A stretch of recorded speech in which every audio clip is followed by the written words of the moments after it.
Welcome to CV versus Resume with Engineering Career Services. In this video, we'll cover the main differences between the two documents and focus on how to develop your CV. Before we explore the differences between a resume and CV, let's define what a CV is more concretely. CV stands for Curriculum Vitae. It is a document that outlines your credentials, in other words, your professional and academic achievements. While internationally, the term CV and resume may be used interchangeably, in the US, a CV is most commonly used to search for a job in academia or in other research arenas.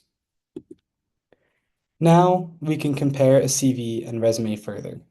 While both a CV and resume highlight professional and academic achievements, there are some key differences. A resume is a 1 to 2 page document that summarizes skills that are most relevant to the industry job you're applying for. A resume will have the highlights from your career, not all your accomplishments. A CV does not have a page limit and is a cumulative record of professional achievements, academic preparation, and qualifications in your discipline. However, it should not date back further than your undergraduate career. Both documents should be organized in a way that emphasizes how you can assist with the needs of a particular institution or organization. You should also update both documents periodically to reflect new achievements. With a CV, there might be slight differences in recommended format based on your discipline. Look at CVs in your field to learn more and seek feedback from your advisors to develop a competitive document. In your CV, emphasize scholarly achievement, including education, research interests, grant writing, published works, teaching appointments, and related professional experience. Whereas resumes are generally read by HR professionals, CVs are generally read by individuals who have advanced knowledge of your particular discipline. In job search, that could mean faculty or other researchers are reviewing your resume. However, a CV could also be useful when applying for grants, tenure review and promotions, or conferences and publications. A CV's reader's first task is to narrow down many applicants to a select few. Keep in mind that at first, a reviewer is looking for who to discard, not who to interview. That means, in reality, your CV will only get glanced at initially for 20 to 30 seconds. So your goal is to have your CV end up in the deserves further consideration pile. Make the reader's job easy. Provide them with an organized, professional-looking document that includes relevant information in an easy-to-digest format. In some cases, when you're submitting your resume or CV online, it may have to pass through what is called ATS, or Applicant Tracking Software, which is a tool that HR professionals use to find and sort qualified candidates. There are many misconceptions about how ATS works. Most HR folks emphasize that this is a tool rather than a deciding factor for how candidates are selected. The number one way to beat ATS is to avoid using templates, as most ATS struggle to read columns, tables, or other word processing formatting tools. To ensure your document is actually read by the intended audience, it is very important that you design your CV and resume in Microsoft Word rather than any other word processor. In particular, we know students that have been using LaTeX to create their CVs lately. We have confirmed with HR experts that you should not do this, nor should you simply convert your document from LaTeX to Word. Here's an analogy. Assume a computer has a USB port, in this case, Microsoft Word. You're trying to put a USB LaTeX wire into that port. It will not fit. You can use an adapter, in other words, convert it to Word, but it might not be as stable or reliable as using a USB-C wire. Another misconception is that you have to jam-pack your document with every keyword from a job description in order to be considered. While you should definitely incorporate any of the primary skills or terms listed in the job description which you have experience with, you should not worry about including every single word. Furthermore, there is no need for you to bold keywords in bullet points, as this does not help with ATS and negatively impacts scannability. To help identify which words you should try to incorporate into your resume, we suggest leveraging AI or word cloud generators. You could ask AI with a prompt like, based on the job description I will provide, what are 5 keywords a recruiter may scan my resume for? A word cloud generator will make terms that repeat in the job description appear bigger in an image so that you know what to emphasize in your application. You can achieve a digestible format following some of these tips. Focus on organizing content by sections and write adjusting date formatted in the month and year. Use all black font, avoid hyperlinks, spell out short links instead. This is more useful if your resume is printed out since a recruiter can't click on a hyperlinked word. And do not use sub-bullets for information as that creates a cluttered, distracting appearance. And reword bullet points where needed to avoid having one word take up a whole line of your resume. Both a CV and resume should have, at minimum, a heading, education, experience, and a skills section. The CV may have several additional sections and much more in-depth information for each section. Some additional sections on a CV may include research, publication, presentation, service, or other sections. Let's dive into some specific suggestions for each section. First things first, your heading. In your heading, you should include your name, address, phone number, email address, and LinkedIn URL. For your name, feel free to include your preferred name. You can also list your pronouns. For address, you only need to include your city and state, not your full address. For your phone, use your personal phone number. List only one number to reach you to avoid any confusion. Make sure your voicemail is set up to receive messages. Your email should be professional and something you check frequently. We also suggest including your LinkedIn.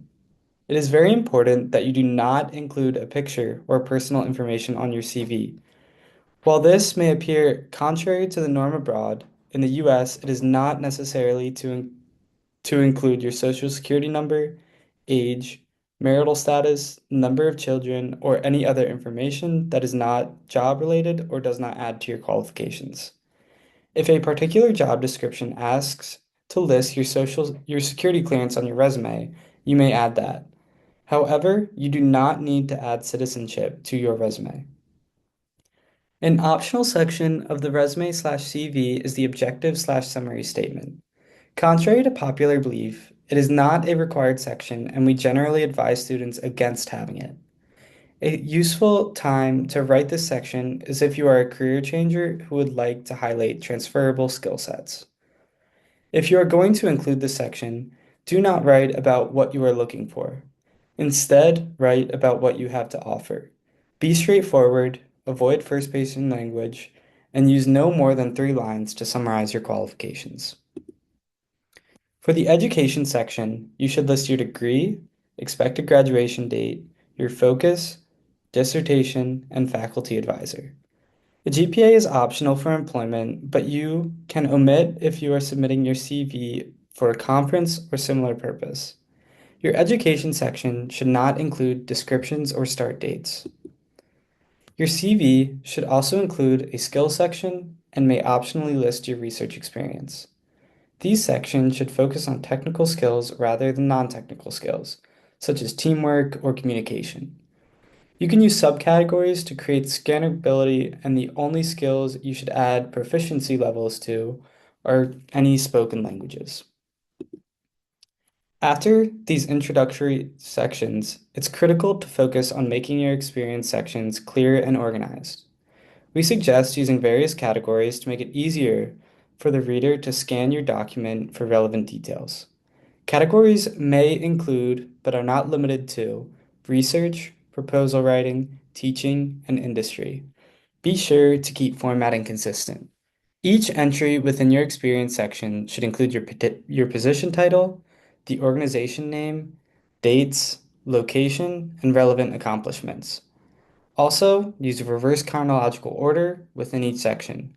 That means your most recent experiences appear at the top of the section. It's important to note that bullet points included in your experience section should not be copied and pasted from the job description. Neither should they be in narrative or paragraph form or simply list responsibilities. Instead, bullets should show results of your work, particularly your achievements. Your contributions are more important to emphasize than what you did on a daily basis.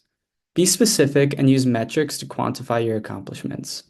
When possible, the CAR method is a useful tool in remembering that your bullet point should explain the challenge that you faced, action that you took to resolve the problem, and the results of your work, which should quantify if possible. Be concise and use the appropriate tense for past or ongoing experience. Vary your verb choice for every bullet so that someone scanning your resume can see a variety of skill sets. Here are a couple reminders when it comes to including teaching/research experience. Include course titles rather than course numbers for classes you've taught. Write out the month and year for each experience rather than semesters. Also, include the affiliated institution for your experience and don't forget to add accomplishments rather than general duties. These might include positive evaluations or curriculum contributions. For publications and presentations, you may want to use various subsections. For publications, you can include peer-reviewed articles, journal articles, and book chapters.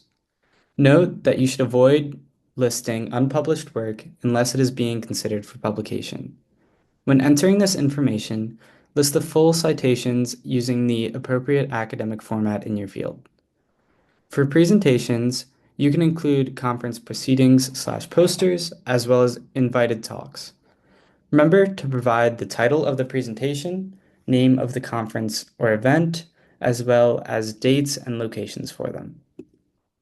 On your CV, it's extremely important to list grant experience, particularly if you're interested in academic positions, as they want to see how you can bring money to their institution. Obtain experience before you graduate by attending any seminars or workshops on grant writing held on campus, such as through the Office of Research Administration or through any professional societies you're part of. You can also ask a faculty person if you can write the grant for them in order to attain a referee. Don't forget to include patents and pending patents on your CV as well. Active participation in professional societies are highly encouraged on your CV.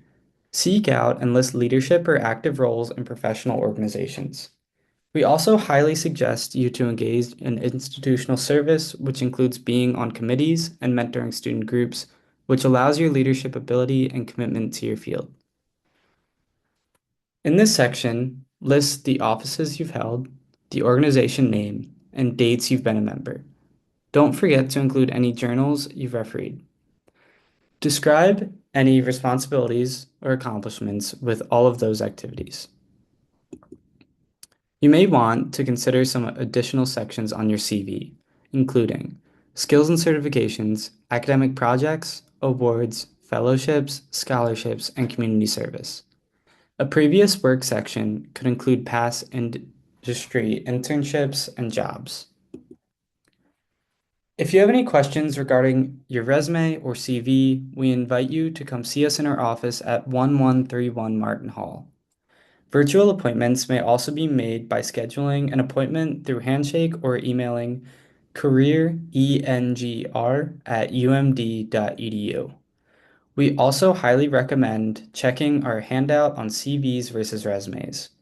You can locate this on Handshake if you go to the Career Center page, click on Resources, then Resume Writing and CVs, and then scroll down to ENGR CVs versus resumes. This article contains a handout which includes more examples of CVs and links that you may find useful in your job search. We'll post additional resources for you that may be helpful under this video as well as on Handshake. Thanks for watching, and we look forward to seeing you soon.